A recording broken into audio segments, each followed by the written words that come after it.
Hello. तो प्यारे साथियों को नमस्कार, स्वागत है आप सबका आज के इस एपिसोड में। आशा करता हूं कि आप सब बहुत अच्छे होंगे। साथियों, मैं हूं डॉक्टर अंबरीश। एलटी ग्रेड की परीक्षा बेहद नजदीक आ चुकी है। इसको ध्यान में रखते हुए हम लोग प्रत्येक दिन महत्वपूर्ण सवालों के जवाब खोजने का प्रयास करते हैं और तैयारी करते हैं। कल की क्लास में आप लोगों ने कहा कि सर ये जो जीएस वाला पोर्शन है इसको भी आप सॉल्व करवा दिया करिए। तो जो जीएस का पोर्शन है पेपर टू का, पेपर वन का तो हम लोग सॉल्व कर चुके थे, पेपर टू का जो था वो सॉल्व नहीं करवाया गया था। तो पेपर टू में भी जो जीएस वाला पोर्शन है वो मैं करवा दे रहा हूं, और हिंदी के 70 सवाल कल करवा दिए थे और बचे हुए 50 सवाल जो है मैं आज आपके करवा दूंगा। ठीक है, तो चलिए शुरू कर लेते हैं आज की क्लास को। और जितने भी साथी हैं फटाफट वो कमेंट बॉक्स में आ जाएं, जो भी तुरंत आ रहे हैं वो लाइक कर दें। चलिए, देखिए साथियों, मुझे जीएस में उतनी अच्छी कमांड नहीं है, तो मैं उतना बेहतर आपको नहीं करवा पाऊंगा। फिर भी जो ऑप्शंस हैं उनके जवाब आपको जरूर दे दूंगा। यहां बात की गई है रैयतवाड़ी प्रथा को सबसे पहले कहां लागू किया गया था। प्रश्न है कि सबसे पहले रैयतवाड़ी प्रथा को कहां लागू किया गया था। यह हमें मालूम होना चाहिए कि रैयतवाड़ी प्रथा है क्या। दरअसल अंग्रेजों और भारत के किसानों के मध्य में कोई व्यक्ति न रहे, यानी सीधे जो भारत के किसान हैं वो फसल उगाएं और फसलों पर लगने वाला कर, जिसे हम मालगुजारी भी कहते हैं, टैक्स जिसे कहते हैं, वो टैक्स जो है वह अंग्रेज सीधा किसानों से लेते थे। ये मद्रास एवं बॉम्बे प्रेसिडेंसी में इसका प्रयोग किया गया था। और थॉमस मुनरो, कौन थे? Thomas Munro. तो थॉमस मुनरो ने इसको शुरू किया था। ठीक है, याद रहेगा किसने शुरू किया था। तो इसे शुरू करने का काम थॉमस मुनरो ने किया था। ठीक है, अब कहां शुरू किया था? तो मद्रास एवं बॉम्बे प्रेसिडेंसी में किया था। कई बार यहां से भी सवाल पूछ लिया जाता है कि जहां से शुरुआत किया था उस गांव का नाम क्या था। तो ये बारामहल जिले में इसको शुरू किया गया था। कहां से? मद्रास के बारामहल जिले से। तो मद्रास के बारामहल जिले से इसकी शुरुआत की गई थी। तो रैयतवाड़ी प्रथा के विषय में आपने जाना। 1820 में इसको लागू किया गया था। कब लागू किया गया था? 1820 में थॉमस मुनरो ने इसको लागू किया था। अब ये मद्रास, बॉम्बे, असम के कुछ क्षेत्रों में और कुर्ग प्रांत में भी था ये। ठीक है, तो ये इसका मायने क्या हुआ, इसमें खास बात क्या थी? तो जैसे इसमें व्यवस्था की गई कि जो बिचौलिए हैं वो अब नहीं रहेंगे, सीधा गवर्नमेंट और किसानों के बीच में ही आपसी बातचीत होगी, यानी जो लेन देन होगा टैक्स का वो सीधे किसान और अंग्रेजों के मध्य में होगा। इस प्रकार की व्यवस्था रैयतवाड़ी प्रथा में लाई गई। ये 1820 में आती है और ये मद्रास के बारामहल जिले में सबसे पहले लाई जाती है। किसके द्वारा? थॉमस मुनरो के द्वारा। अगला सवाल है, अवध का विलय ब्रिटिश शासन ने किस नीति के तहत किया था? अवध का जो है विलय, चलिए बताइए। तो अवध का जो विलय है वो किस प्रकार से किया गया? तो 11 फरवरी 1856। कब किया गया? 11 फरवरी 1856 को अवध का विलय कर दिया जाता है। और गवर्नर जनरल जो उस समय थे, कौन थे? लॉर्ड डलहौजी। कौन थे? डलहौजी। डलहौजी ने किया। किस नीति के तहत किया? तो इसे लैप्स नीति के तहत किया गया, यानी कुप्रशासन के बहाने नवाब वाजिद अली शाह को पद से हटाकर अवध को ब्रिटिश शासन में मिला लिया गया था। नवाब वाजिद अली शाह को किसको हटाया गया था? नवाब वाजिद अली शाह को। उनको बताया गया कि ऐसा है भाई कि आप राज्य को चला नहीं पा रहे हो, तो राज्य को नहीं चला पा रहे हो तो अब हमारी जिम्मेदारी कि हम खुद राज्य को चलाएंगे, अब इसलिए तुम राज्य को छोड़ दो। ठीक है, तो क्या जवाब होगा? 2 का सी सही है कि गलत है? अब यहां पूछा जाता है किस नीति के तहत किया गया, तो नीति अगर पूछेगा तो इसे हम क्या कहते हैं? लैप्स नीति कहते हैं, या फिर इसे हम हिंदी में हड़प नीति कहते हैं। क्या कहते हैं? लैप्स नीति कहते हैं या फिर हड़प नीति, यानी इस प्रकार से इसे उन्होंने हड़प लिया था। ठीक है, अगला सवाल, भारतीय राष्ट्रीय कांग्रेस के पहले भारतीय अध्यक्ष कौन थे? भारतीय राष्ट्रीय कांग्रेस के पहले भारतीय अध्यक्ष कौन थे? भारतीय राष्ट्रीय कांग्रेस, भारतीय राष्ट्रीय कांग्रेस की बात करें तो यह जो है 28 दिसंबर 1885, 28 दिसंबर 1885 में इसकी स्थापना की जाती है। 1885 में भारतीय राष्ट्रीय कांग्रेस की स्थापना की जाती है और ब्रिटिश साम्राज्य में उभरने वाला यह पहला राष्ट्रीय आंदोलन के रूप में से जाना जाता है। अगर यहां पर भारतीय अध्यक्ष की बात की जाएगी तो यहां पर डब्ल्यू.सी. बनर्जी सही होंगे। स्वराज मेरा जन्मसिद्ध अधिकार है किसने कहा था? तो ये राइट आंसर हो जाएगा बाल गंगाधर तिलक।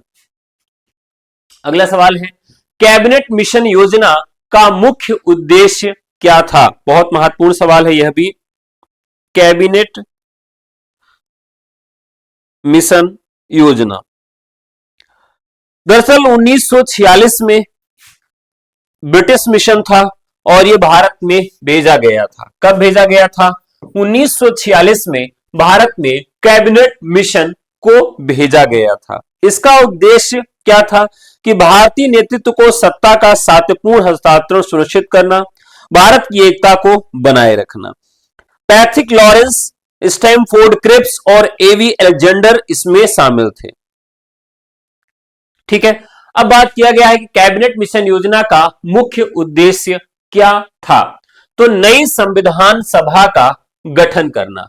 तो जब भी बात आती है कि भारतीय संविधान किसके तहत शुरू किया गया था, तो कैबिनेट मिशन योजना के तहत भी उसका काम किया गया था।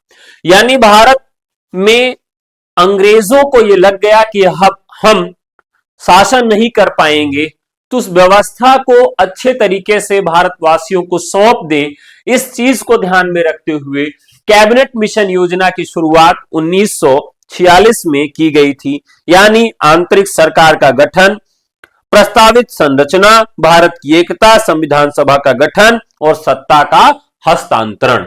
तो इस सत्ता का जो हस्तांतरण है वह भी कैबिनेट मिशन का एक प्रमुख उद्देश्य था। कौन सी नदी भारत में सदाबहार नदी के रूप में जानी जाती है? कौन सी नदी भारत में सदाबहार नदी के रूप में जानी जाती है? ठीक है,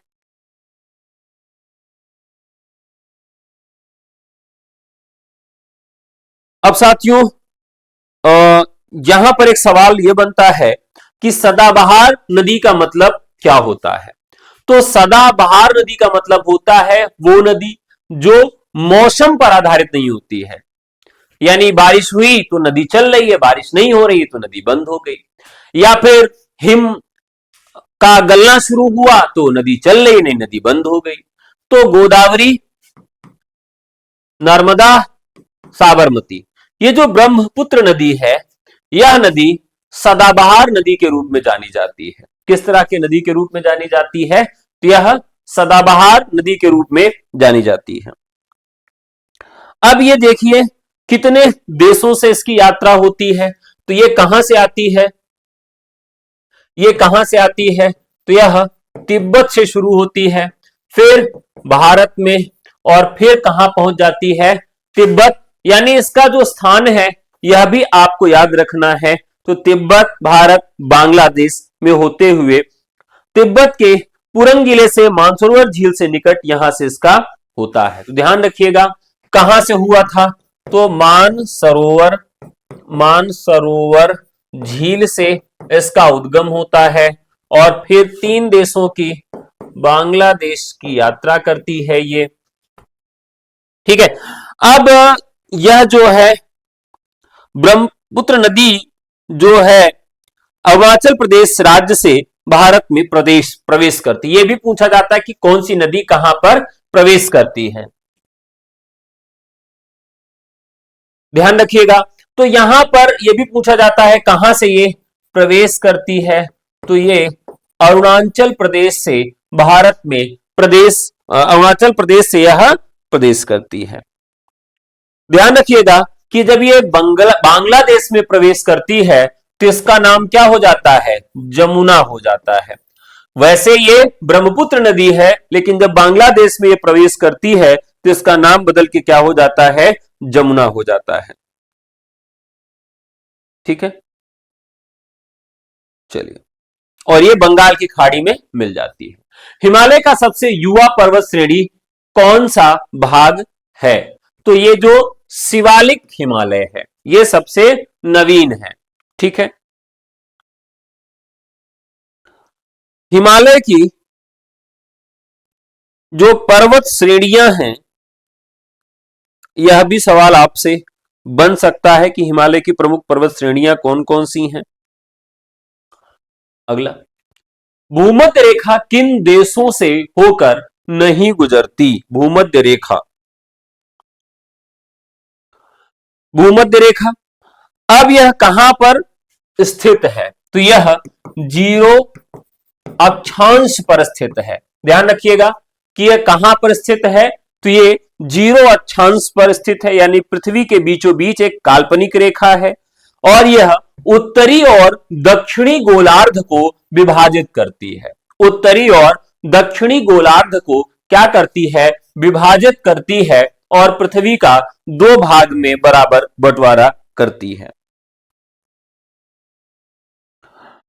अब इसमें आने वाले देशों की संख्या पूछ रहा है कि कौन सा भूमध्य रेखा किन 2 देशों से होकर नहीं गुजरती है,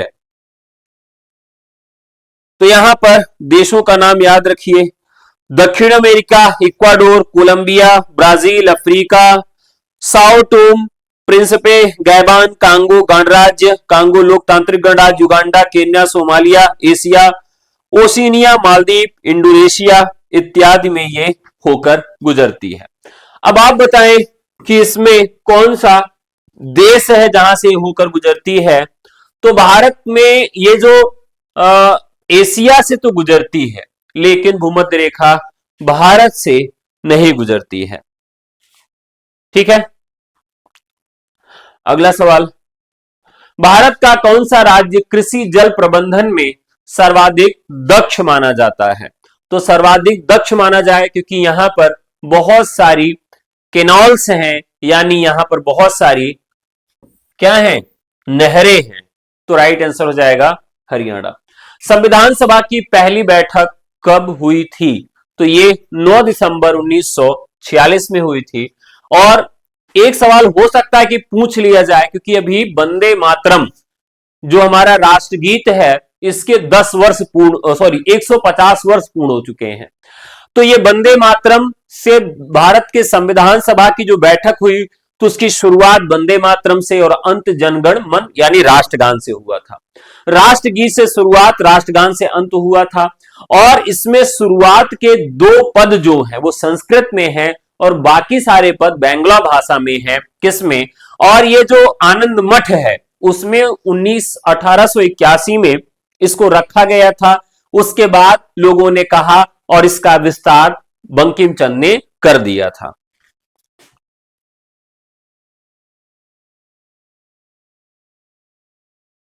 ठीक है, तो यहां पर ध्यान रखना है कि जो बहुत आसान से सवाल है उसको मैं जल्दी टिक कर देता हूं। हिंदी के सवाल नहीं है, आप लोगों ने कहा था टेस्ट पेपर जब सॉल्व करवा रहे हैं तो उसमें जो सवाल जीएस वाले हैं वो भी करवा दीजिए, तो इस तरीके से मैं करवा दे रहा हूं। अब बताइए, भारतीय संविधान में न्यायिक पुनरीक्षण किसके अंतर्गत आता है, न्यायिक पुनरीक्षण किसके अंतर्गत आता है। चलिए, तो साथियों यहां पर जो न्यायपालिका है, जो न्यायपालिका है उसके अंतर्गत भारतीय संविधान में न्यायिक पुनरीक्षण, जुडिशियल रिव्यू किसके अंतर्गत आता है? वह न्यायपालिका के अंतर्गत आता है। न्यायपालिका यह कर सकती है। मौलिक कर्तव्यों को संविधान में किस संशोधन द्वारा जोड़ा गया है? मौलिक कर्तव्यों को संविधान में किस संशोधन द्वारा जोड़ा गया है? मौलिक कर्तव्यों की बात करें तो संविधान, राष्ट्रीय ध्वज और राष्ट्रगान का सम्मान करना, स्वतंत्रता संग्राम को प्रेरित करने वाले महान आदर्शों को संजोना और उनका पालन करना, भारत की संप्रभुता, एकता और अखंडता की रक्षा करना, देश की रक्षा करना, राष्ट्र की सेवा करना, समरसता लाना, भाईचारा लाना, मिश्रित संस्कृत विरासत को महत्व देना, प्राकृतिक पर्यावरण की रक्षा करना, वैज्ञानिक दृष्टिकोण, मानवतावाद, ज्ञानार्जन और भावना का विकास करना, सार्वजनिक संपत्ति की सुरक्षा करना, व्यक्तिगत और सामूहिक गतिविधि के सभी क्षेत्रों में उत्कृष्टता की ओर प्रयास करना, राष्ट्र निरंतर प्रगति के लिए प्रयास करना, 6 से 14 वर्ष की आयु के बच्चों को शिक्षा के अवसर प्रदान करना। तो ध्यान रखिएगा, यह बहुत बार पूछा गया है 86वां संविधान संशोधन, जिसमें 6 से 14 साल तक के बच्चों को अनिवार्य शिक्षा का प्रावधान किया गया था। ठीक है, 86वां संविधान संशोधन था जिसमें 6 से 14 साल। ध्यान रखिएगा, कैसे याद रखेंगे? अगर हम 8 में 6 जोड़े तो कितना हो जाएगा? 14 हो जाएगा। और यहां पर 6 है और ये 14 है, तो याद रखिएगा 86वां संविधान संशोधन था। इससे सवाल भी आपके यहां पूछा जा सकता है। वैसे यहां पर 42वां संविधान संशोधन था जिसके द्वारा मौलिक कर्तव्यों को जोड़ा गया था। अगला सवाल है, राज्यपाल की नियुक्ति कौन करता है? राज्यपाल की नियुक्ति कौन करता है? तो राष्ट्रपति करते हैं। प्रधानमंत्री की नियुक्ति नहीं होती, उनको शपथ दिलाता है। कौन दिलाता है शपथ? तो राष्ट्रपति दिलाते हैं। नीति निर्देशक तत्व किस देश के संविधान से लिए गए हैं? तो ये साथियों आयरलैंड के संविधान से लिए गए हैं। कैसे याद रहेगा? ध्यान रखिएगा, नीति निर्देशक तत्व किस देश के संविधान से लिए गए हैं? तो जरूर याद करा देता हूं आपको, नीति निर्देशक। देखिए, अगर कोई नीति निर्देशक वास्तव में बहुत अच्छा है तो उसका जो स्वभाव है कैसा होना चाहिए? लोहे जैसा फौलादी होना चाहिए। कैसा होना चाहिए? लोहे जैसा फौलादी होना चाहिए। तो बस आज से कभी नहीं भूलेगा कि हमारा नीति निर्देशक कैसा होना चाहिए? लोहे जैसा फौलादी होना चाहिए। यानी आयर माने आयरलैंड कहा गया है, यानी इसे हम लोहे से याद कर लेंगे। ठीक है, जीडीपी की गणना भारत में किस संस्था के द्वारा की जाती है? तो जीडीपी की गणना भारत में किस संस्था के द्वारा की जाती है? चलिए बताइए।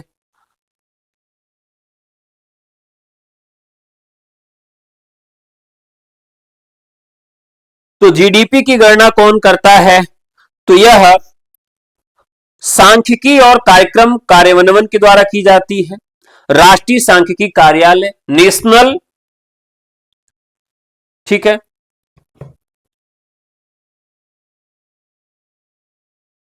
राष्ट्रीय सांख्यिकी कार्यालय एनएसओ के द्वारा की जाती है। गरीबी रेखा निर्धारण के लिए तेंदुलकर समिति किस वर्ष गठित हुई थी? तो यहां पर एक चीज और याद रखिएगा,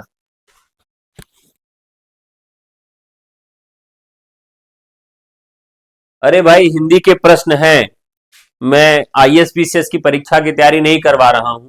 एलटी ग्रेड में जीएस भी आते हैं, इसलिए पहले आपको जीएस वाले 30 सवाल करवा रहा हूं, 14 सवाल और हैं। ठीक है, आप लोगों ने ही कहा था कि जीएस भी करवाइए, नहीं तो मैं तो हिंदी ही पढ़ाता हूं। देखिए, कभी भी याद करना हो, क्योंकि ये समिति पूछी जाती है कि गरीबी रेखा की समिति किससे संबंधित है? तेंदुलकर समिति। तो ध्यान रखिएगा कि सचिन तेंदुलकर बहुत गरीब थे, तो ऐसे ही उसको हम जोड़कर याद रखेंगे तेंदुलकर समिति को। तो क्या हो जाएगा? 2005 में आई थी। मेक इन इंडिया कार्यक्रम का मुख्य उद्देश्य, क्या है? मेक इन इंडिया कार्यक्रम का मुख्य उद्देश्य क्या है? घरेलू विनिर्माण को प्रोत्साहित करना, यानी भारत में जो चीजें बने उससे भारत का विकास हो। अगला सवाल, भारत में 2024 में किस देश के साथ ग्रीन हाइड्रोजन समझौता किया गया? ग्रीन हाइड्रोजन समझौता जो किया गया है वो जर्मनी के द्वारा किया गया। 2024 में भारत का पहला क्वांटम कंप्यूटिंग मिशन कहां लॉन्च हुआ है? भारत का पहला कंप्यूटिंग तो ये बेंगलुरु में हुआ है, तो ज्यादातर ये बेंगलुरु ही होगा। अगर आपको ना भी समझ में आए तो आप तुक्का मार सकते हैं।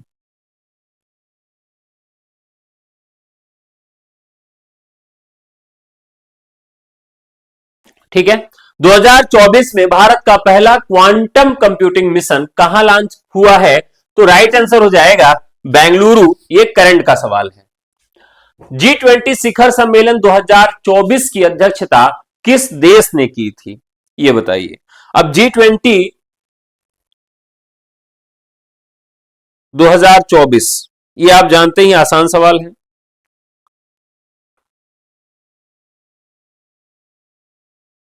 तो 26 सितंबर 1999 को G20 की स्थापना हुई थी और G20 की थीम अगर आपसे पूछे कि बताइए, बहुत समय दे दिया, बताइए, अब देख के बताइए। तो G20 2023 अगर पूछे तो भारत में हुई, 2024 यदि पूछे तो ब्राजील में हुई। भारत में जो हुई थी उसका क्या लोगो था, यानी थीम थी? वसुधैव कुटुंबकम। क्या थी? वसुधैव कुटुंबकम।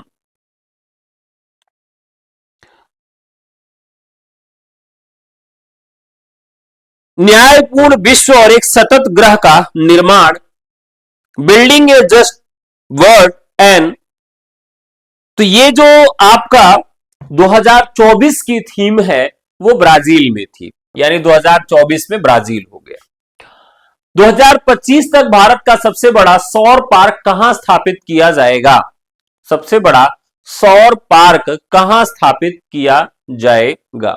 अब देखिए, जो नवीकरणीय ऊर्जा है, नवीकरणीय ऊर्जा में दो तीन ऐसे राज्य हैं जिनका बहुत बड़ा स्थान है। नवीकरणीय ऊर्जा का मतलब यह है कि जो प्राकृत स्रोतों से हमें ऊर्जा प्राप्त होती है, जैसे सूर्य हो गया, जल हो गया, हवा हो गई, तो नवीकरणीय ऊर्जा के अंतर्गत सौर ऊर्जा भी आती है। और सौर ऊर्जा के लिए कच्छ गुजरात को रखा गया है, कच्छ गुजरात को रखा गया है। अगला सवाल, हरित क्रांति मुख्यतः किन फसलों से संबंधित थी? भारत में भुखमरी फैल गई थी, हमारे पास सिंचाई के साधन कम थे, और सिंचाई के साधनों के कम होने के साथ साथ पैदावार बहुत कम थी, क्योंकि हमारे पास जो अनाज था वह देसी था। तो भारत में जो हरित क्रांति के जनक माने जाते हैं, कौन माने जाते हैं? स्वामीनाथन। तो उन्होंने क्रॉस बीज जो है, जिसको आप क्या कहते हैं, हाइब्रिड बीज कहते हैं, हाइब्रिड बीज वो विदेशों से लाते हैं और भारत के किसानों को उगाने के लिए देते हैं। उससे फसल जो बोई गई वो कम सिंचाई वाली फसलें थी और ज्यादा उत्पादन था। तो भारत में तो पहले बहुत विविधता थी, बहुत सारे अनाज उगाए जाते थे, लेकिन अब समस्या क्या हो गई कि गेहूं और धान को ही उन्होंने पकड़ लिया। गेहूं और धान की सबसे ज्यादा उपज होने लगी, बाकी फसलें जो हैं वह समाप्त हो गई। भारत में राष्ट्रीय कृषि बाजार ENAM कब शुरू किया गया? तो यह 2016 में शुरू किया गया।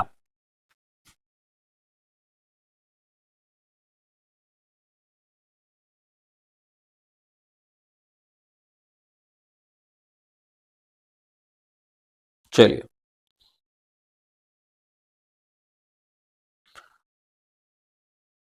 इसका नाम क्या है? इलेक्ट्रॉनिक राष्ट्रीय कृषि बाजार, इलेक्ट्रॉनिक नेशनल एग्रीकल्चर मार्केट। ठीक है, इलेक्ट्रॉनिक नेशनल एग्रीकल्चर मार्केट। यह जो है इसका नाम है, फुल फॉर्म है। और ये कब शुरू किया गया? तो इसकी शुरुआत 2016 में की गई। कब की गई? 2016 में। डीएनए का पूरा नाम क्या है? डीएनए का पूरा नाम क्या है? तो ये है ऑप्शन ए,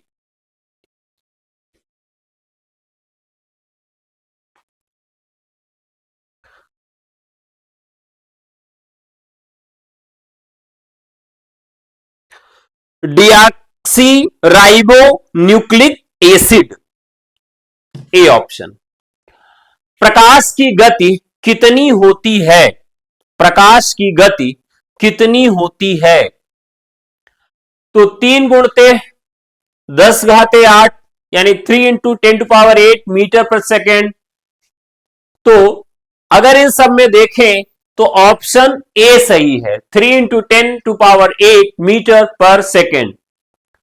सूर्य के केंद्र में कौन सी प्रक्रिया से ऊर्जा उत्पन्न होती है? यह बहुत आसान सा सवाल है। तो यहां दो चीजें आती, एक नाभिकीय संलयन आता है और एक आता है नाभिकीय विखंडन। तो नाभिकीय संलयन होगा। सूर्य में नाभिकीय संलयन के माध्यम से क्या होती है? ऊर्जा उत्पन्न होती है। तो नाभिकीय संलयन क्या है यह आपको मालूम होना चाहिए।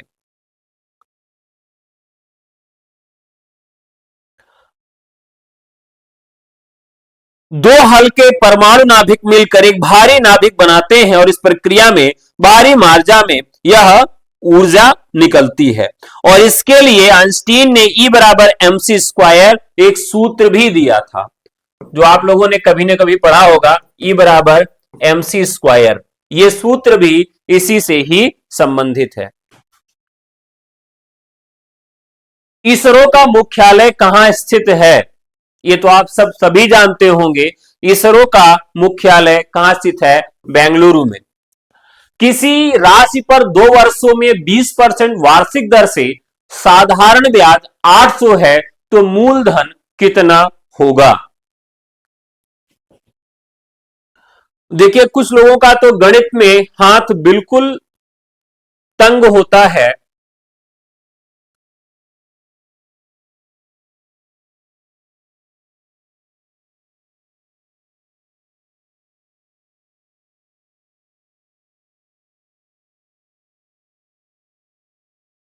अब यहां पर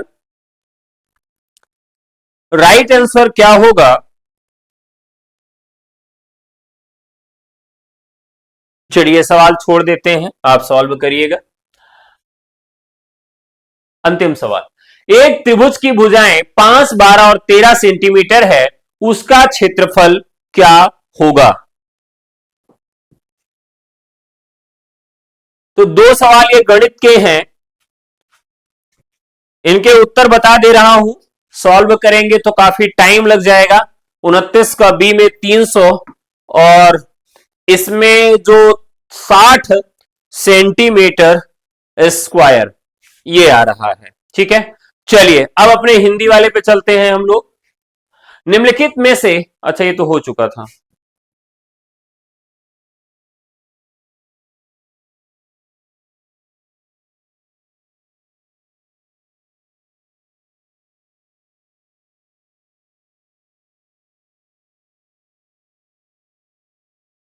चलिए 71 नंबर का सवाल है, फटाफट आप लोग लाइक कर दीजिए।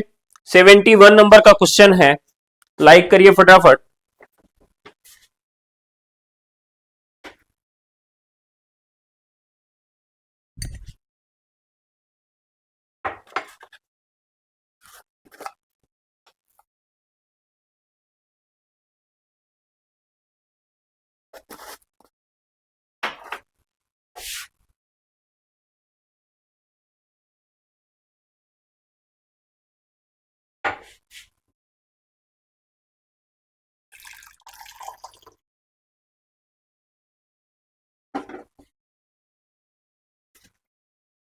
चलिए, तो यहां पर जो सवाल है, सवाल क्या है? विद्यापति के पदों में एक खुलापन है, साहस है, सौंदर्य है, उपभोग की लोलुप रूप दर्शन की असंतुष्ट प्यास है। तो यहां लल्लू लिख गया है, तो यहां पर लोलुपता होगा।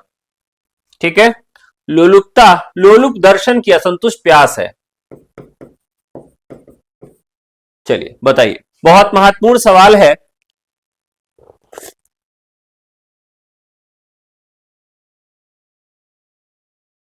तो ये कथन हो जाएगा किसका? आपके बच्चन सिंह का। कथन किसका हो जाएगा? बच्चन सिंह का कथन हो जाएगा। विद्यापति की बात करें तो ये जितने भी संप्रदाय हैं उन संप्रदायों से एक मुक्त कवि हैं। इनको सभी से क्या कहा जाता है? सभी से मुक्त माना जाता है। और विद्यापति जो हैं इनकी रचनाएं बहुत महत्वपूर्ण हैं और इनको कई नामों से भी पुकारा जाता है। राम कुमार वर्मा ने इनकी कितनी उपाधियों का उल्लेख किया है? कितनी उपाधियों का उल्लेख किया है? तो राम कुमार वर्मा ने, राम कुमार वर्मा ने 16 उपाधियों का 16 उपाधियों का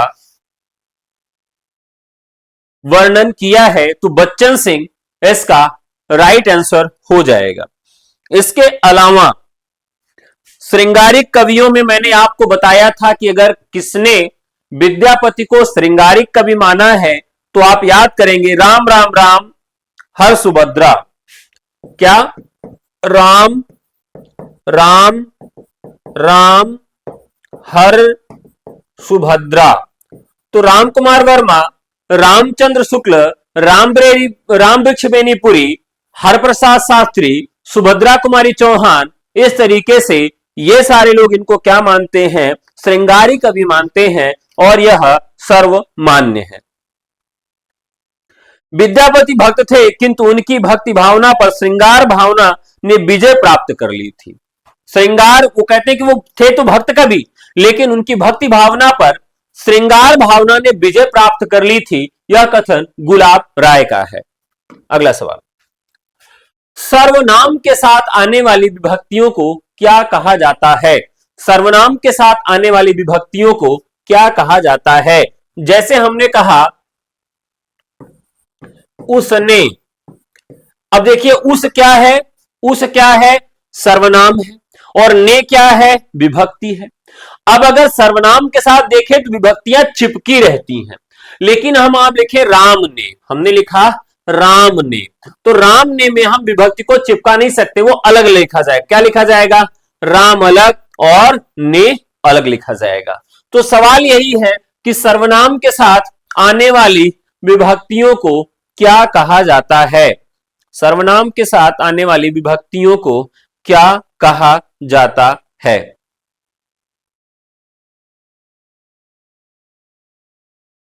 चलिए, तो राइट आंसर हो जाएगा विश्लिष्ट, संश्लिष्ट, प्रश्लिष्ट या फिर श्लिष्ट। चलिए फटाफट बताइए, ये बहुत मजेदार सवाल आ गया है, फटाफट बताइए।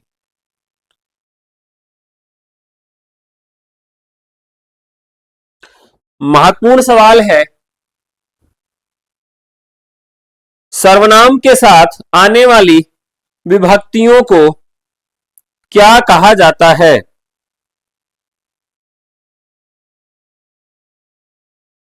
बताइए क्या कह रहे हैं लोग? बी ऑप्शन एकदम सही जवाब है, संश्लिष्ट। अगला सवाल है, बेकाम में कौन सा समास है? बेकाम में कौन सा समास है? ध्यान रखिएगा, यहां बात की जा रही है बेकाम की। यहां बे क्या है? उपसर्ग है। तो उपसर्ग होने की वजह से यहां पर कौन सा समास हो जाएगा? अव्ययी भाव समास हो जाएगा। बेकाम में कौन सा समास हो जाएगा? अव्ययी भाव समास हो जाएगा। इसके अलावा अगर कहा जाए कि पंच हिमालय, पंच हिमालय में भी अव्ययी भाव समास हो जाएगा, या कहा जाए पंच गंगा, तो पंच गंगा में भी अव्ययी भाव समास हो जाएगा, क्योंकि नदी और पर्वत अगर संख्यावाची हो जाए तो वहां पर अव्ययी भाव समास हो जाता है। भाई आप लोग तो हमको जीने नहीं देंगे। अभी जीएस करा रहा था तो कहे धीरे धीरे कराइए, हिंदी पे आया तो जल्दी जल्दी कराइए। चलिए अगला सवाल है, ननु शब्दार्थो काव्यम, काव्य लक्षण किसका है? ननु शब्दार्थो काव्यम, काव्य लक्षण किसका है? अब ध्यान रखिएगा, तो आपको कैसे याद रखना है कि ननु शब्दार्थो काव्यम किसका काव्य लक्षण है? ननु शब्दार्थो काव्यम,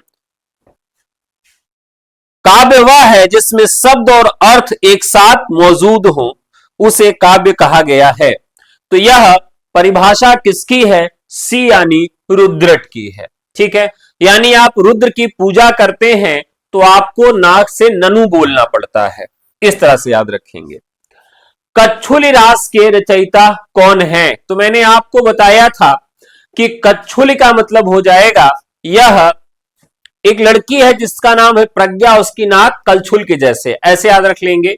और ये सब रास से संबंधित ग्रंथ हैं।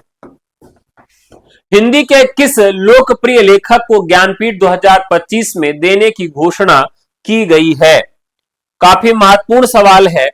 तो किसे? विनोद कुमार शुक्ल को, विनोद कुमार शुक्ल को इस बार का ज्ञानपीठ पुरस्कार देने की घोषणा की गई है। विनोद कुमार शुक्ल जो हैं, इनके विषय में जानकारी होनी चाहिए। इनका जन्म 1 जनवरी 1937 में हुआ था। हिंदी भाषा के साहित्यकार हैं और इनका पहला कविता संग्रह लगभग जय हिंद 1971 में, लगभग जय हिंद इनका पहला काव्य संग्रह आता है। और दीवार में खिड़की रहती थी, नौकर का कमीज इत्यादि जो रचनाएं हैं इनकी बहुत महत्वपूर्ण हैं। ठीक है, राइट आंसर विनोद कुमार शुक्ल। निम्नलिखित में से कौन बघेली का क्षेत्र है? निम्नलिखित में से कौन बघेली का क्षेत्र है? तो यह मध्य प्रदेश में क्षेत्र आएगा शहडोल। शहडोल किसका क्षेत्र है? बघेली का क्षेत्र है। शहडोल किसका क्षेत्र है? तो बघेली का क्षेत्र है।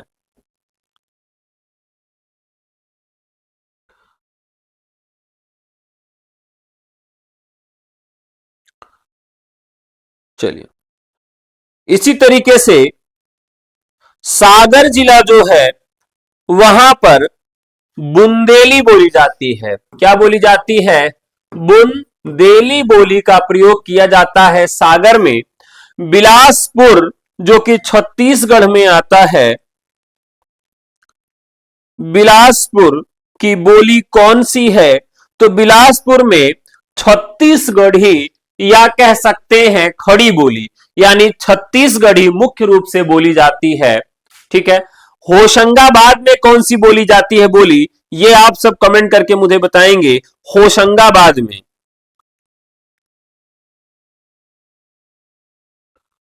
तो होशंगाबाद की बोली कौन सी है? तो यहां पर भी साथियों मुख्य रूप से बुंदेली बोली का प्रचार प्रसार है।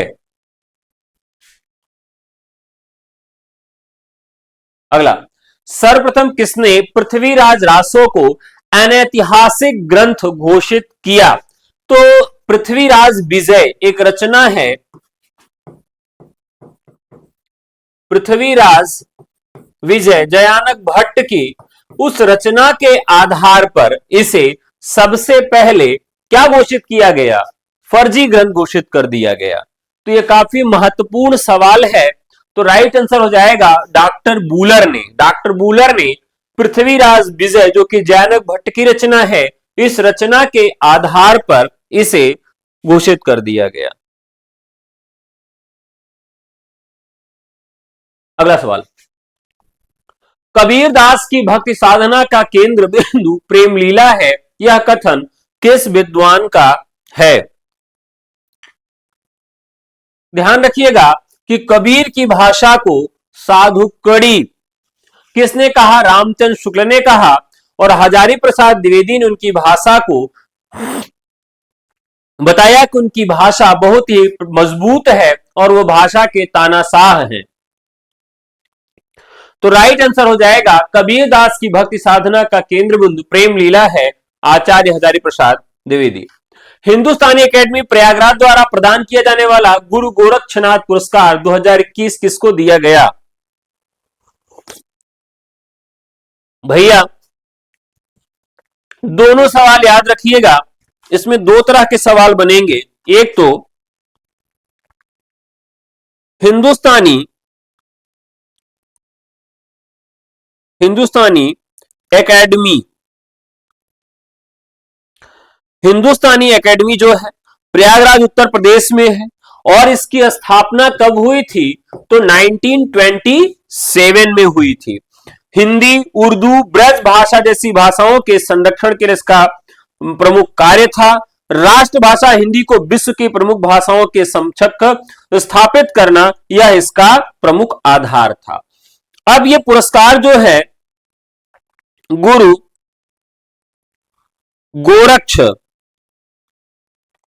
पुरस्कार जो है यह क्या है और कब यह शुरू होता है? अब ये 2019 के लिए श्री कृष्ण जुगनू को दिया गया था, प्रदीप कुमार राव को 2019 के लिए। ये जो है पुरस्कार, इसकी राशि कितनी है, यानी इसमें कितने पैसे मिलते हैं? नींद लग रही, जाओ सो जाओ। कितने पुरस्कार की राशि है? तो साथियों इस पुरस्कार की राशि कितनी है? 5 लाख रुपए है। 5 लाख रुपए है। और ये किसको दिया जाएगा? तो 2021 वाला जो पुरस्कार है यह किसको दिया जाएगा? तो कन्हैया सिंह को। अगला सवाल है, भारत की आरती कविता की रचना किसने की है? भारत की आरती की रचना किसने की है? तो शमशेर बहादुर सिंह ने। राम सतसई किस परंपरा का ग्रंथ है? बताइए। राम सतसई, इसके नाम से जुड़ा हुआ ग्रंथ है राम सहाय दास का। राम सहाय दास का ग्रंथ है। उदित नारायण सिंह के आश्रय में रहकर इन्होंने यह ग्रंथ लिखा था। किसके? उदित नारायण सिंह। किसके दरबार में रह के? तो उदित नारायण सिंह के दरबार में रहकर उन्होंने रचना किया था। तो इसमें श्रृंगार सतसई, ककहरा, राम सहाय दास के और भी ग्रंथ हैं। ठीक है। तुलसी सतसई, इसमें 747 दोहे भी मिलते हैं। तो आपका सवाल का सही जवाब होगा कि राम सतसई किस परंपरा का ग्रंथ है? तो कुल मिलाकर यह राम सतसई एक श्रृंगार परंपरा का ग्रंथ है। किस परंपरा का ग्रंथ है? श्रृंगार परंपरा का ग्रंथ है।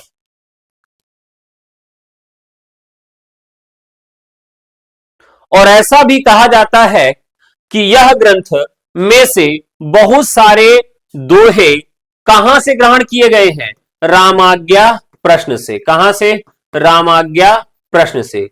दरअसल ये विवादित प्रश्न है। इसमें काव्यशास्त्री परंपरा भी सही हो सकता है और श्रृंगार परंपरा, दोनों सही हो सकता है। ठीक है। अगला, बिंब का अनिवार्य तत्व क्या है? बिंब का अनिवार्य तत्व क्या है?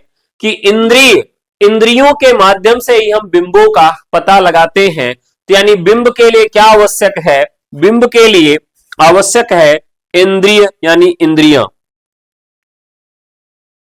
बिंब का अर्थ क्या होता है? किसी वस्तु, व्यक्ति या भावना का मूर्त रूप या चित्र।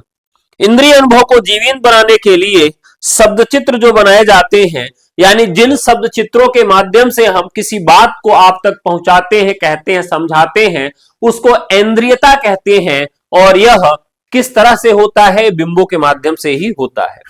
विश्वनाथ प्रसाद तिवारी की कौन सी आत्मकथा है? विश्वनाथ प्रसाद तिवारी की कौन सी आत्मकथा है? अस्ति और भवती। गदाधर भट्ट किस संप्रदाय के कवि थे? गदाधर भट्ट किस संप्रदाय के कवि थे?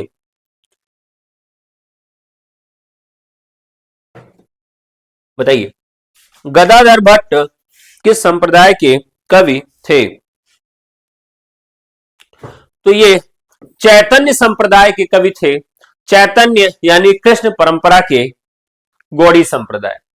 किसकी भाषा चटकीली, मटकीली और मुहावरेदार है? अब देखिए, चटकीली, मटकीली और मुहावरा, मुहावरों का ज्यादातर प्रयोग कहां करते? इस्लाम में या मुसलमानों के यहां होता था। तो कुल मिलाकर इंसा अल्लाह खां की भाषा चटकीली, मटकीली और मुहावरेदार थी। यहां सबकी भाषा पूछी जाएगी। सदल मिस्र की भाषा कैसी थी? तो सदल मिस्र जो है वह खड़ी बोली का प्रयोग करते थे। ठीक है, संस्कृत का गहरा प्रभाव था, यानी संस्कृत के तत्सम शब्दों का प्रयोग सदल मिस्र करते थे।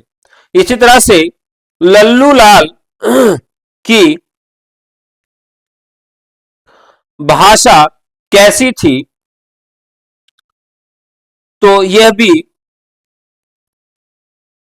ब्रज भाषा, पर इनका मिला जुला रूप देखने के लिए मिलता है। अगला सवाल, गोबर गणेश उपन्यास के रचनाकार कौन हैं? गोबर गणेश, बताइए।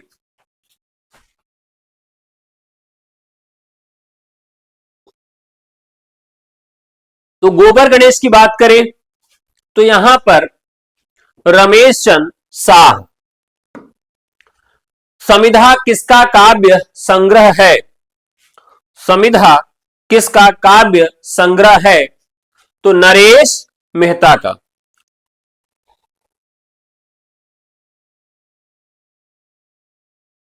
लोकप्रिय कवि का सम्मान सभी करते हैं, कैसा वाक्य है? ध्यान रखिएगा कि जहां पर एक उद्देश्य हो और एक विधेय हो, जहां पर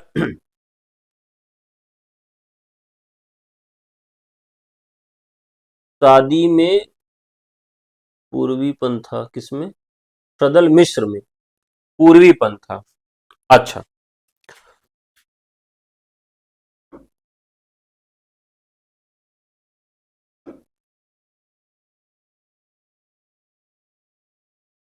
अच्छा, अच्छा, अच्छा।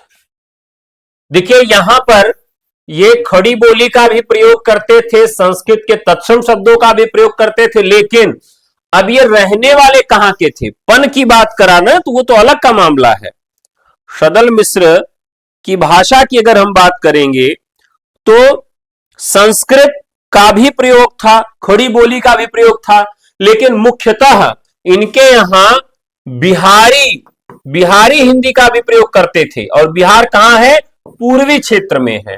तो पूर्वीपन भी था, संस्कृत के तत्सम शब्दों का प्रयोग भी करते थे और खड़ी बोली का भी, मुख्यतः तो खड़ी बोली का ही प्रयोग करते थे, लेकिन उस खड़ी बोली में मिक्सअप किसका था? संस्कृत के तत्सम शब्दों का था और बिहारी का, यानी पूर्वी पुट लिए हुए था। ठीक है, 26। अरे 26 कहां है भाई?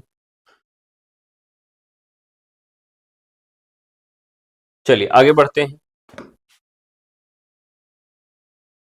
लोकप्रिय कवि का सम्मान सभी करते हैं, कैसा वाक्य है?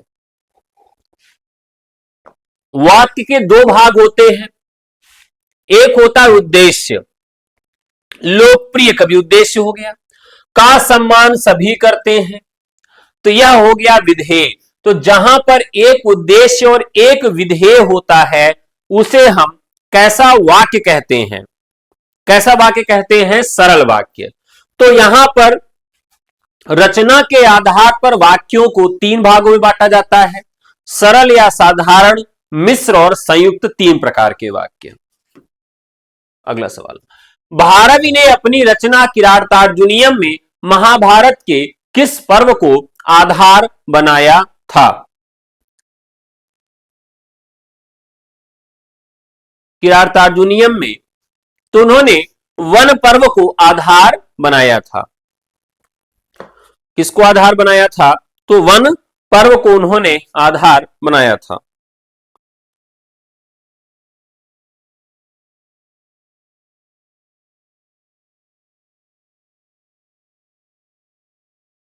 चलिए,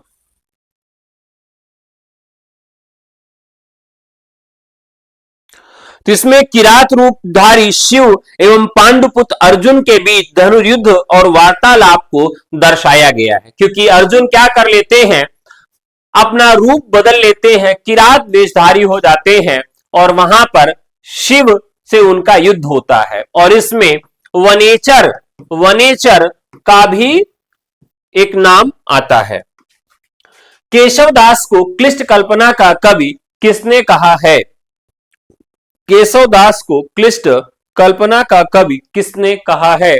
तो रामस्वरूप चतुर्वेदी ने, और शुक्ल जी ने इन्हें कठिन काव्य का प्रेत कहा।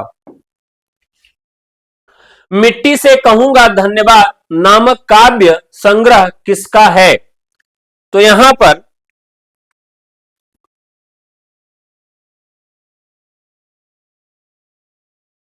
एक रचनाकार है एकांत श्रीवास्तव। 8 फरवरी 1964 को इनका जन्म हुआ था। छत्तीसगढ़ के रहने वाले हैं।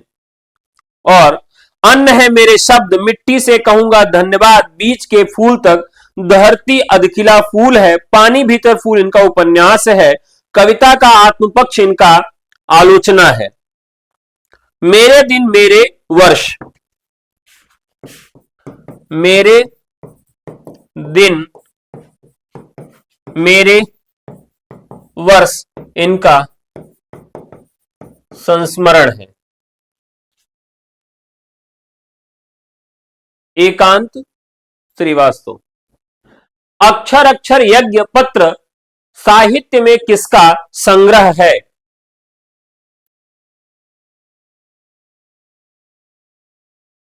चलिए बताइए। एक कवि हैं जिनका नाम है भवानी प्रसाद मिश्र, जो कि द्वितीय तार सप्तक में रहे हैं। तो भवानी प्रसाद मिश्र अक्षर अक्षर यज्ञ, गांधी दर्शन से प्रभावित है ये। अगला, अब तो बंद करो हे देवी यह चुनाव का प्रहसन किसकी पंक्ति है? चलिए, तो यह नागार्जुन की पंक्ति है। किसकी पंक्ति है? नागार्जुन की पंक्ति है। नागार्जुन को वैद्यनाथ मिश्र काका के नाम से भी जाना जाता है। इन्हें संस्कृत, बांग्ला और मैथिली में बहुत सारी रचनाएं करने की वजह से इनको यात्री उपनाम भी मिला था और इन्हें साहित्य अकादमी पुरस्कार भी मिला था। कौन सा पुरस्कार मिला था? साहित्य अकादमी पुरस्कार। देखिए, यहां सवाल आजकल पूछा जाता है रीजनिंग के जैसे, इनमें से किस रचनाकार को सभी पुरस्कार मिला है, इस तरह से सवाल पूछा जाता है। तो इनको साहित्य अकादमी पुरस्कार भी मिला है। सुमित्रा नंदन पंत को ज्ञानपीठ पुरस्कार भी मिला है। किसने निर्दिष्ट यामी कविता आंदोलन चलाया था? चलिए बताइए।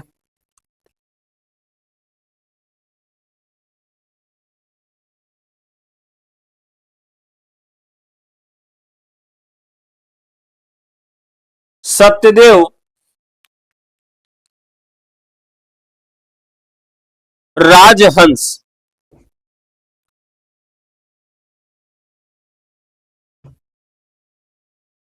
निदर्श्यामी कविता। संकलन त्रय के अंतर्गत नहीं आता है? आसान सवाल है। काल, घटना और स्थान, ये तीनों आता है, गीत नहीं आता। ये क्या है? एकांकी की एक विशेषता है। एकांकी में एक अंक होते हैं।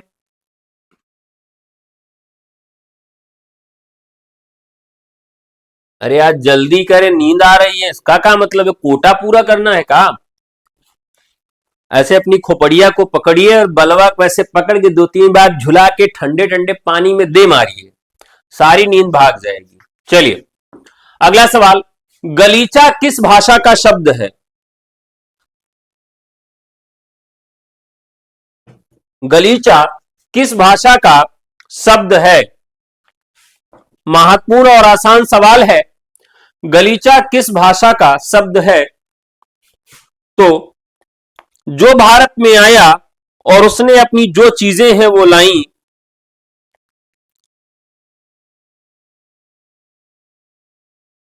हिंदी में तुर्की भाषा के जो शब्द हैं, दारोगा, कैंची, चाकू, कालीन, बेगम और बहादुर, ये बहुत महत्वपूर्ण शब्द हैं जो हमें तुर्की से मिले हैं। सह के योग में कौन सी विभक्ति का प्रयोग किया जाता है? तो सह, साकम, सायुक्तम, यहां पर पूछा यही जा रहा है। तो सह के योग में तृतीया विभक्ति का प्रयोग किया जाता है। ठीक है, सह के योग में सह, साकम, साधक, ठीक है, तो ये कई बार पूछा गया है।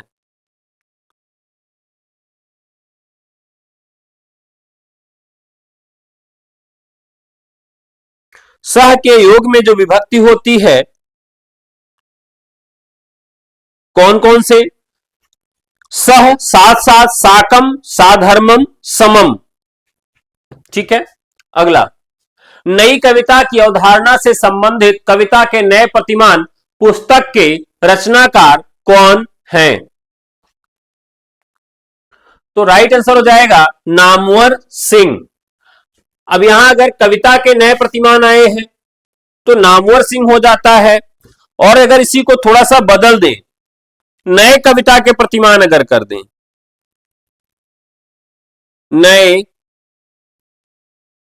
नए कविता के प्रतिमान अगर कर दें, तो यहां पर लक्ष्मीकांत वर्मा हो जाएंगे।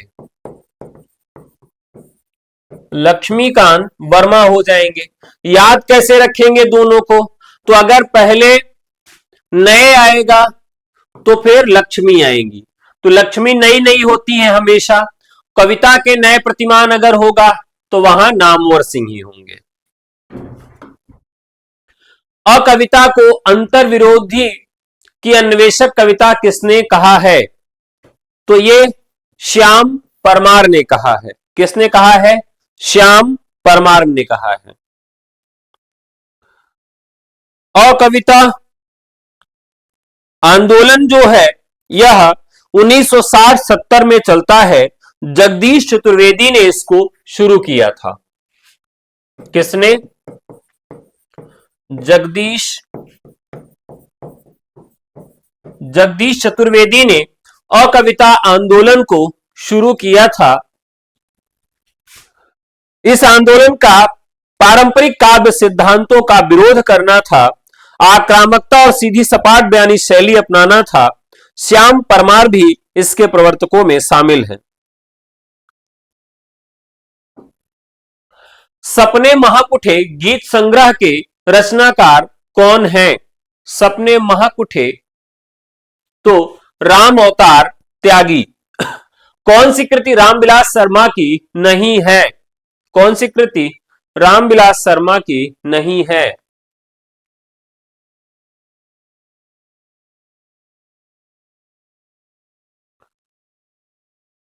बताएं।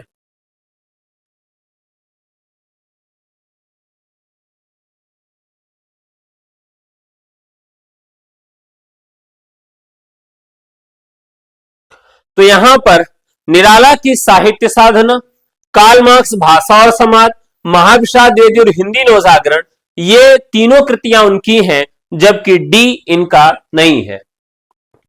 कस्तूरी कुंडल बसे किस लेखिका की आत्मकथा है? कस्तूरी कुंडल बसे किस लेखिका की आत्मकथा है?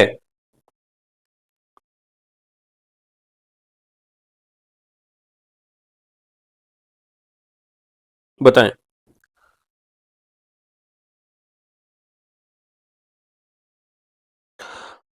मैत्रेयी पुष्पा जो है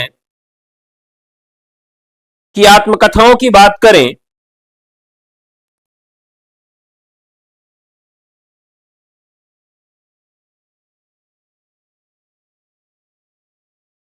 तो मैत्रेयी पुष्पा जो है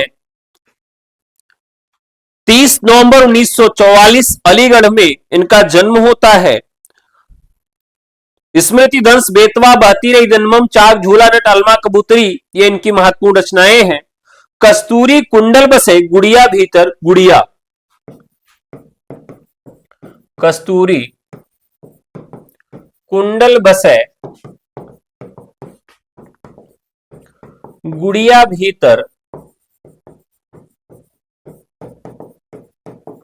गुड़िया ये इनके महत्वपूर्ण आत्मकथाएं हैं। मैत्रेयी पुष्पा। राघव गीध गोद कर लीनो नयन सरोज स्नेह सरील सुचि मनहु अरहा जल दीनो इन पंक्तियों में कौन सा अलंकार है?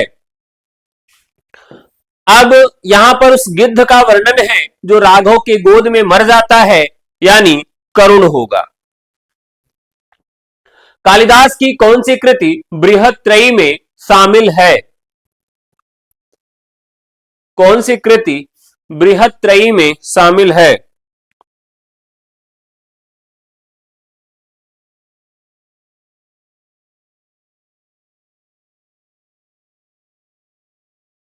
चलिए, तो संस्कृत की जो बृहत्त्रयी है कौन कौन सी है? भारवैक्या किरातार्जुनीयम, माक का शिशुपाल बधम और श्रीहर्ष का नैषध चरित।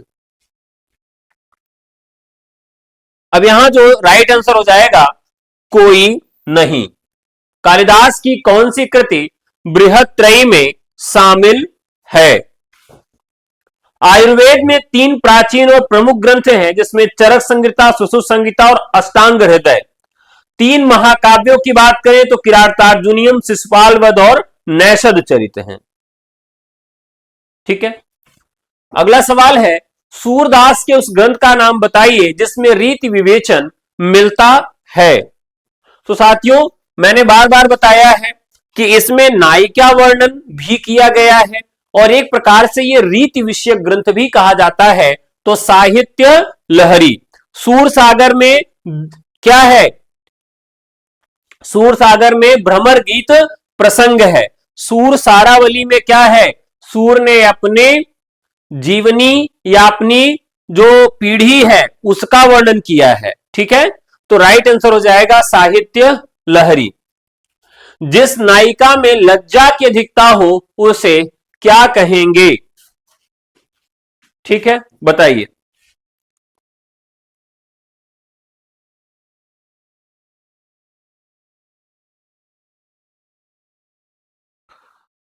अब एक है मुग्धा नायिका जो यौवन प्राप्त कर चुकी है लेकिन काम क्रीड़ा में अनुभवहीन और बहुत लज्जावती है।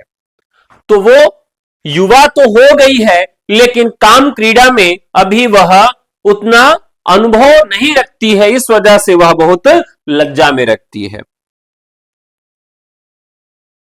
एक आती है प्रौढ़ा नायिका, वो प्रौढ़ हो गई है। धीरा नायिका,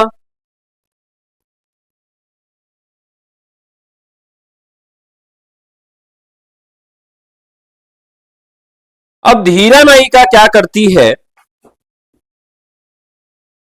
नायिका भेदों की बात करें तो भारत के अनुसार नायिका के कितने भेद बताए गए हैं? तो भारत मुनि के अनुसार नायिका के 8 भेद बताए गए हैं। वासक सज्जा, विरहोत्कंठिता, स्वाधीन पतिका, कालंतरिता, खंडिता, विप्रलब्धा, प्रोषित भात्रिका, अभिसारिका। और प्रकृति भेद के अनुसार नायिका के कितने प्रकार हैं? आपसे पूछा जाए कि साथियों प्रकृति भेद के आधार पर, प्रकृति भेद के आधार पर नायिका के कितने भेद हैं, तो प्रकृति भेद के आधार पर नायिका के 3 भेद हो जाते हैं, उत्तमा, मध्यमा और अधमा। उत्तमा, मध्यमा और अधमा, ये प्रकृति भेद के अनुसार अग्नि पुराण में नायिका के लिए कितना वर्गीकरण किया गया है? तो अग्नि पुराण में नायिका के 4 प्रकार बताए गए हैं। कहां पर साथियों? अग्नि अग्नि पुराण में नायिका के कितने भेद बताए गए हैं? तो अग्नि पुराण में नायिका के 4 भेद हैं। स्वकीया, स्वकीया जो अपने केवल पति के साथ रहती है, स्वकीया हो गई,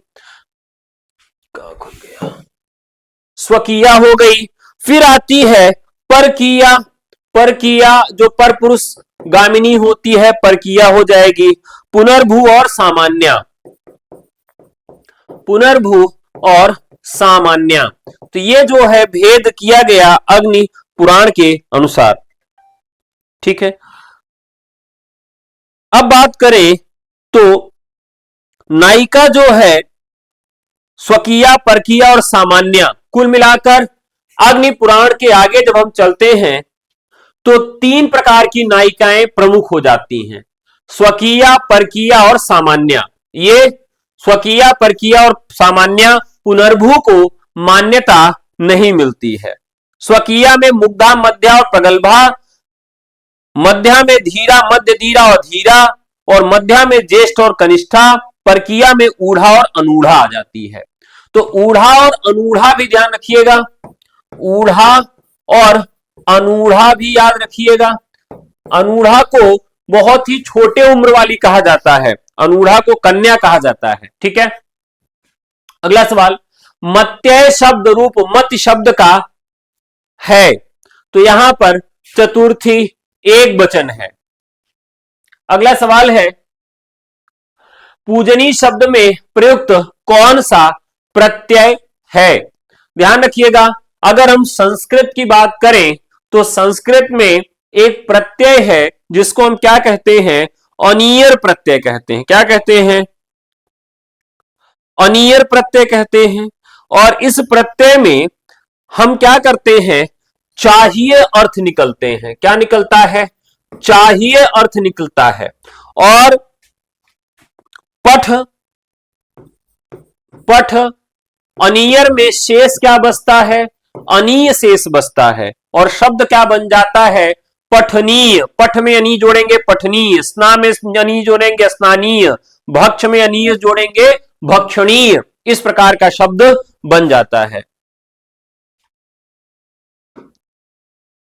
पर्ण मुकुट नामक निबंध संकलन के लेखक कौन हैं? तो राइट आंसर हो जाएगा कुबेरनाथ राय। इसी तरीके से एक और सवाल पूछा जाता है कि महाकवि की तर्जनी, तो यह भी किसका है? कुबेरनाथ राय का है। कौन सा शब्द हाथी के अर्थ में प्रयुक्त होता है? कौन सा शब्द हाथी के अर्थ में प्रयुक्त होता है? बताएं, कौन सा शब्द हाथी के अर्थ में? तो मतंग, मतंग जो है वो हाथी के अर्थ में होता है। बाकी मृगेंद्र किसके लिए होता है? शेर के लिए होता है। सूरदास को जीवनोत्सव का कवि किसने कहा है? तो सूरदास को जीवनोत्सव का कवि पंडित रामचंद्र शुक्ल ने कहा है। चल खुसरो घर आपने किसकी रचना है? तो ध्यान रखिएगा, ये मिथिलेश्वर की रचना है। चल खुसरो घर आपने किसकी रचना है? तो यह मिथिलेश्वर की रचना है। हिंदी काव्यधारा के संग्रहकर्ता राह, अच्छा, संग्रहकर्ता का क्या नाम है? तो महापंडित राहुल सांकृत्यायन। ठीक है, इनके ग्रंथ को नाम जरूर याद रखिएगा, हिंदी काव्यधारा।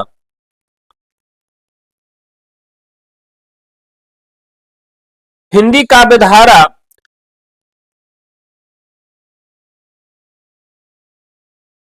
हिंदी काव्यधारा राहुल सांकृत्यायन के द्वारा लिखी गई एक कृति है। बीसल देव रासो के किस खंड में राजमती का विरह वर्णन है?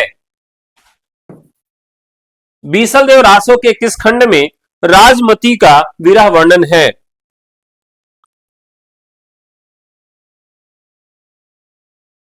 चलिए बताइए। ध्यान रखिएगा कि बीसल देव रासो में कुल कितने खंड हैं?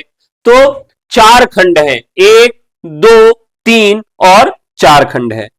यहां पर मालवा के राजा भोज की पुत्री राजमती और सांभर के चौहान बीसल देव के विवाह का वर्णन है। तो पहले में ये लोग क्या करेंगे साथियों? विवाह कर लेंगे। अब विवाह कर लिए तो दूसरे में क्या करेंगे? रूठ कर चले जाएंगे। तो दूसरे में रूठ कर चले जाते हैं। अब तृतीय खंड में क्या करेंगे? यहां पर जब रूठ के चले जाएंगे तो क्या हो जाएगा? विरह शुरू हो जाएगा। चतुर्थ में क्या करेंगे? पिता राजा भोज का अपनी पुत्री को घर वापस ले जाना होता है और फिर जाकर ये अपने ससुराल से पत्नी को बुला लाते हैं, यानी इसमें मिलन हो जाएगा। तो प्रथम खंड में विवाह, तृतीय खंड में विरह, द्वितीय खंड में रूठ कर भाग जाना। ठीक है, तो राजस्थानी कथा पर आधारित है और ये 4 खंड है जो बहुत ही महत्वपूर्ण है। अगला, पृथ्वीराज रासो को अर्ध प्रामाणिक मानने वाले विद्वानों में कौन नहीं है? तो हजारी प्रसाद द्विवेदी अर्ध प्रामाणिक मानने वाले में नहीं है। रामचंद्र त्रिपाठी को किस रचना पर हिंदुस्तानी अकादमी पुरस्कार मिला था? तो उन्हें स्वप्न पर यह पुरस्कार मिला था। हाथ से मोबाइल गिर जा रही है। अरे भैया मैं इतनी अच्छी दवा बता रहा हूं कि खोपड़िया को पकड़िए और पनिया में से डुबा दीजिए। अरे यार आज 50 लाइक नहीं हुआ भाई, जल्दी जल्दी करो, 50 लाइक पूरा करो भाई। रोज तो 100 लाइक होते थे, आज 50 नहीं पहुंचा। ब्रज भाषा का सबसे प्रार्थना तट ग्रंथ कौन सा है?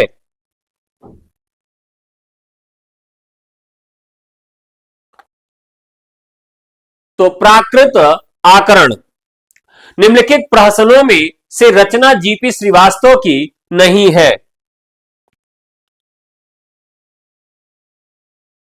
जीपी श्रीवास्तव। तो जीपी श्रीवास्तव कौन है? एक हास्य व्यंग्यकार है और 1890 में इनका जन्म हुआ था। इनकी कृतियों की बात करें तो भराम सिंह शर्मा, लतखोरी लाल, बिलायती उल्लू, स्वामी चौखटानंद, प्राणानंद, गंगा जमुनी, दिल की आग उर्फ दिल जले की आह, ये इनके उपन्यास हैं। यहां पर राइट आंसर हो जाएगा लबड़ घोघो। लबड़ घोघो।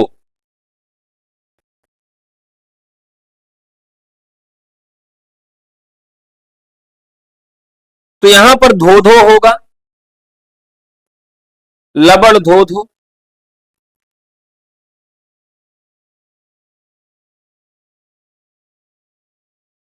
चलिए, अब यहां पर बद्रीनाथ भट्ट की यह रचना है, ठीक है, लबड़ धोधो। बूढ़े मुंह मुहासे प्रहसन के लेखक का नाम क्या है? तो राइट आंसर हो जाएगा राधाचरण गोस्वामी। आगरा बाजार नाटक किस शैली पर आधारित है? आगरा बाजार नाटक किस शैली पर आधारित है? तो यह किस शैली पर है? तो लोक नाट्य शैली पर। नगर उद्योग अखबार नहीं पढ़ती किसकी लिखी रचना है? रचना को किसने लिखा है और यह किस विधा की रचना है? तो साथियों यह कहानी संग्रह है। कहानी संग्रह है। किसका कहानी संग्रह है? तो टाइटल उनका बता दे रहा हूं, यादव टाइटल में लिखते हैं वो। आप सब बताइए, नगर बगुए अखबार नहीं पढ़ती किसकी रचना है? फटाफट बताइए। नगर बधुएं अखबार नहीं पढ़ती हैं तो अनिल यादव, बहुत ही चर्चित है इस समय, अनिल यादव। तो इनकी रचनाएं आप जो है पढ़ के रखेंगे। मिस्र बंधुओं द्वारा रचित हिंदी नवरत्न में आदिकाल से कुल कितने कवियों को लिया गया है? मिस्र बंधुओं द्वारा रचित हिंदी नवरत्न में आदिकाल से कुल कितने कवियों को लिया गया है?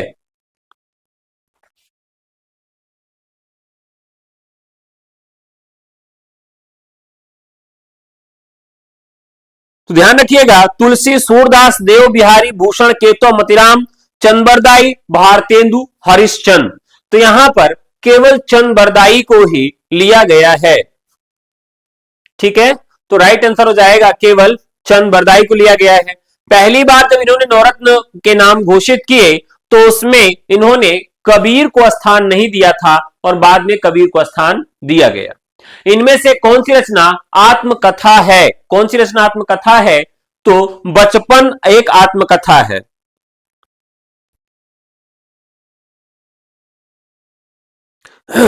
बचपन जो आत्मकथा है, मेरा बचपन महात्मा गांधी सत्य के प्रयोग यानी मेरा बचपन के नाम से स्वामी विवेकानंद की भी आत्मकथा मिलती है।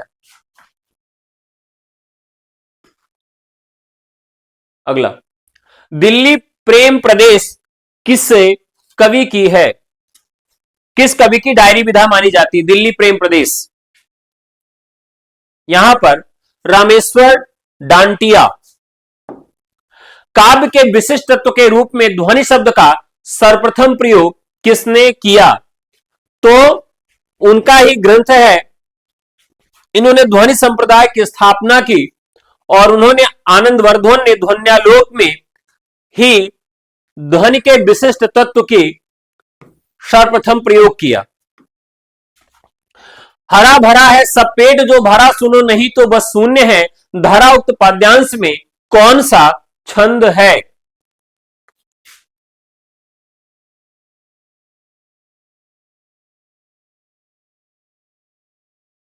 अब प्रत्येक चरण में इसमें 12 वर्ण होते हैं। जगण तगण जगण रगण इनका क्रम होता है। तो यहां पर 12 वर्ण होते हैं और इसमें कौन सा होगा? वंशस्थ होगा। कौन सा होगा? वंशस्थ। इस करुणाकलित हृदय में अब बिकल रागिनी बजती है, उक्त पंक्ति में कौन सा अलंकार होगा?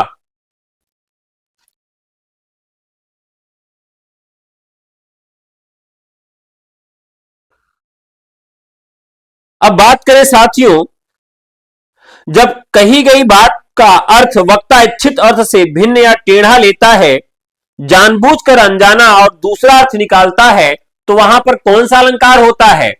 वक्रोक्ति अलंकार होता है।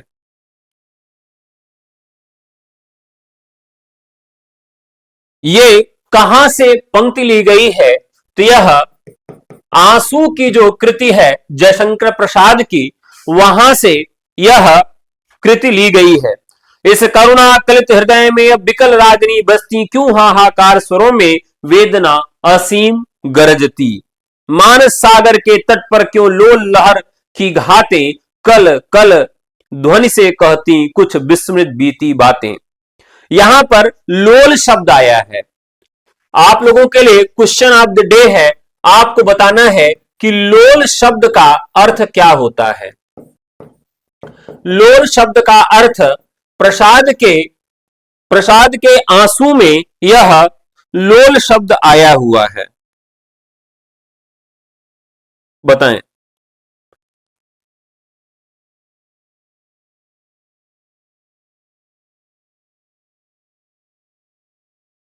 तो राइट आंसर हो जाएगा अनुप्रास अलंकार। जहां वर्णों की आवृत्ति बार बार हो वहां पर अनुप्रास अलंकार होता है।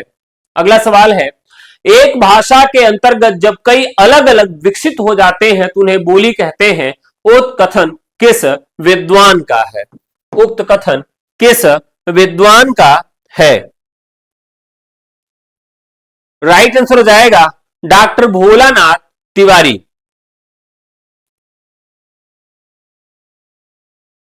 हिंदी शब्दकोश के अनुसार कौन सा शब्द सबसे पहले आएगा? साथियों बात करें तो क के बाद क्या आता है? छ आता है। इस प्रकार से क्षमा, हिंदी शब्दकोश में इन शब्दों में सबसे पहले आएगा? कपड़ छना शब्द में समास कौन सा होगा? देखिए, कभी भी पढ़ाई जो है वह सिक्योर जोन में जाके नहीं होती, अपने सुविधानुसार पढ़ाई नहीं होती।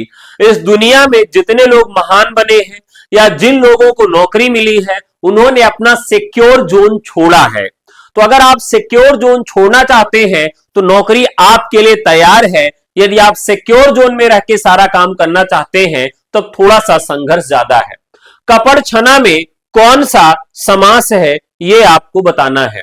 तो साथियों, यहां पर क्या है कि कपड़ा छानने के लिए, यानी वह कपड़ा जो छानने के लिए है, तो यहां पर तत्पुरुष हो जाएगा। साधन का प्रयोग जब किया जाता है तो कर्ण तत्पुरुष होता है। साधकतम तमम कर्णम। खाने की इच्छा इस वाक्यांश के लिए शब्द चुनिए। तो बुभुक्षु, बुभुक्षु जो होता है वह खाने की इच्छा के लिए होता है। शक्ति कबीर बीज रूप संस्कार विशेष या पंक्ति किस आचार्य की है? तो राइट आंसर हो जाएगा शक्ति बीज। पता नहीं क्या टाइप किए हैं यार। बहुभूति द्वारा रचित ग्रंथ मालती माधव में कितने अंक हैं? बहुभूति द्वारा रचित मालती माधव में कुल कितने अंक हैं? कैसे याद रखेंगे?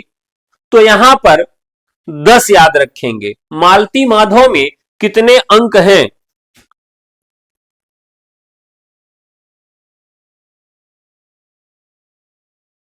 मालती माधव में कितने अंक हैं? तो इसमें 10 प्रकरण हैं, ठीक है। और कल्पना सूत प्रसूत प्रणय कथा है, कल्पना प्रसूत प्रणय कथा है मालती और माधव की, तो इसमें कुल 10 अंक हैं। अगला है कामार्ता ही प्रकृति कृपणावेशतान चेतनेशु, यह पंक्ति किस ग्रंथ से ली गई है? ध्यान रखिएगा। तो एक दूत काव्य है मेघदूत, जिसमें अपने पत्नी को संदेश भिजवाता है, किसके द्वारा? किसके द्वारा? तो वह मेघ के द्वारा। कामार्ता ही प्रकृति।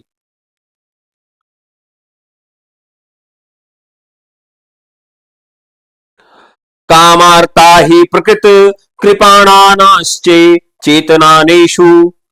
काम से पीड़ित व्यक्ति चेतना और अचेतन का भेद नहीं कर पाता। यानी जो काम पीड़ा में है, जो काम पीड़ा में तप्त है, वह उसका जो दिमाग है वो काम नहीं कर पाता कि सही क्या है और गलत क्या है। तो वह चेतन और अचेतन में भेद नहीं कर पाता।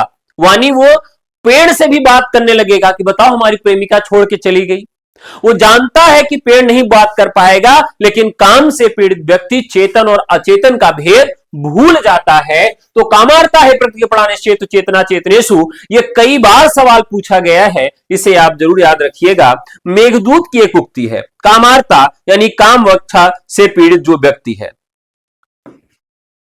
पितृ शब्द का प्रथमा विभक्ति एक वचन का रूप क्या होगा? तो राइट आंसर हो जाएगा पिता। कमरे में बंद अपाहिज कविता के लेखक कौन हैं? कमरे में बंद अपाहिज कविता के लेखक कौन हैं? रघुवीर सहाय। भ्रमर गीत में किन अलंकारों की प्रमुखता है? भ्रमर गीत में किस अलंकारों की प्रमुखता है? ध्यान रखिएगा। तो ज्यादातर शब्दालंकारों का ही प्रयोग किया गया है। भ्रमर गीत परंपरा जो है, इसमें पूछता है कि किसकी गोपियां किस तरह से हैं, ठीक है। सूरसागर का सबसे प्रसिद्ध है जो तुलसीदास, किसके द्वारा लिखा गया है? सूरदास के द्वारा। इसमें सगुण और निर्गुण का संवाद करवाया गया है। साकार और निराकार ब्रह्म के बीच में संवाद कराया गया है। प्रेम और भाव लीला को यहां पर स्थापित करते हैं। ज्ञान और योग, प्रेम और प्रेम लीला की महत्ता को स्थापित किया गया है। अक्का महादेवी किस आंदोलन से जुड़ी थी? यह भी ध्यान रखिएगा।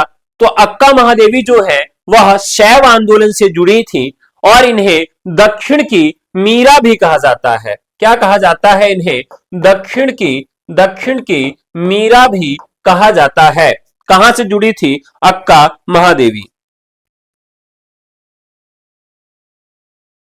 अक्का महादेवी एक कवयित्री है और ये वीर शैव पंथ से संबंधित थी, कन्नड़ में इन्होंने कविता लिखी है। तो ध्यान रखिएगा इनका संबंध किससे है, वीर वीर शैव से है, वीर शैव से इनका संबंध माना जाता है।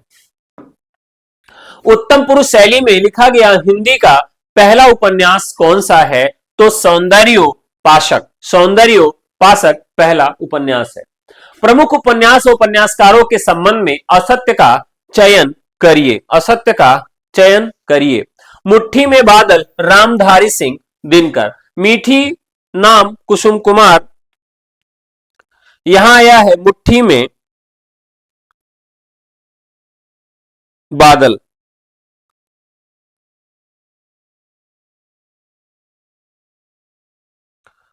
ठीक है, अगला सवाल है स्वामी हरिदास की रचनाएं किस रस का स्पर्श करती हैं, तो यहां पर श्रृंगार रस का स्पर्श करती हैं।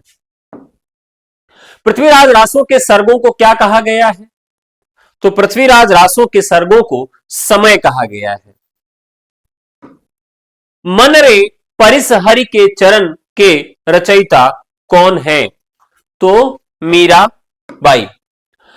समाधि लेख शीर्षक कविता किसकी है, समाधि लेख।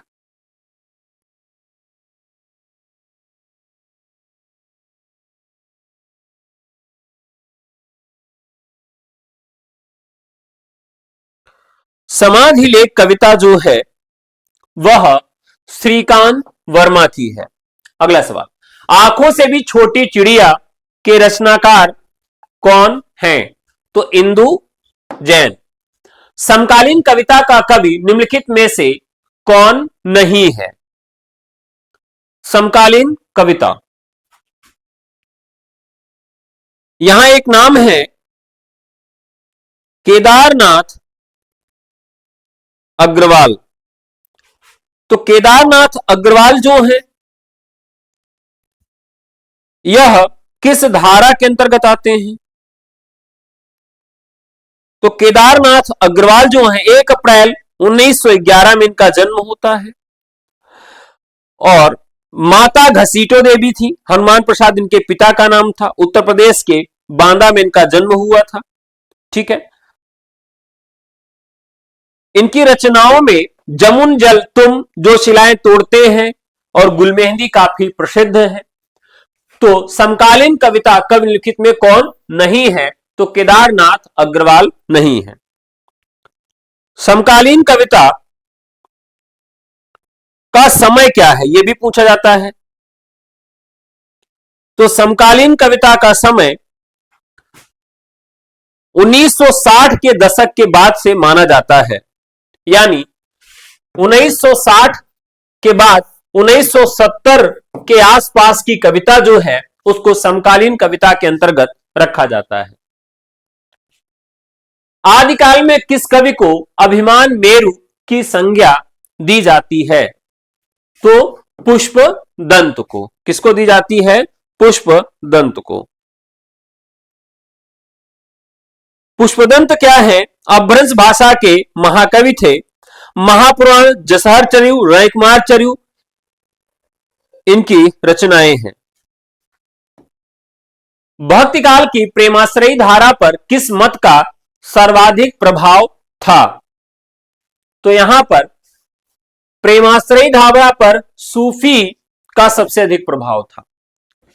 मराठी के लिए जो महत्व ज्ञानेश्वरी का है वह महत्व अवधि के लिए जायसी की भाषा का है, यह कथन किसका है, बहुत ही महत्वपूर्ण कथन है।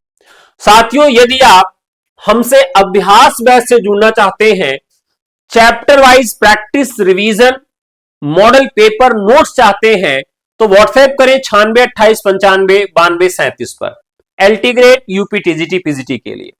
यदि आप government degree college GDC, DSSB का बैच लेना चाहते हैं, यूजीसी नेट हिंदी का बैच लेना चाहते हैं, तब भी व्हाट्सएप करें 9628959237। यदि आप बैच नहीं चाहते, आपको केवल मॉडल पेपर चाहिए हिंदी का, तो केवल मॉडल पेपर आपको मिलेगा व्हाट्सएप करने पर 9628959237 पर। ठीक है, तो यहां पर राइट आंसर हो जाएगा विजय देवनारायण साहिब। मराठी के लिए जो महत्व ज्ञानेश्वरी का है वह महत्व अवधि के लिए जायसी की भाषा का है। कथन किसका है? विजय देवनारायण शाही का। विजय देवनारायण शाही ने जायसी को क्या कहा था? जायसी को विजय देवनारायण शाही ने क्या कहा था? बताएं। यही बता दे फिर चलते हैं। ने क्या कहा?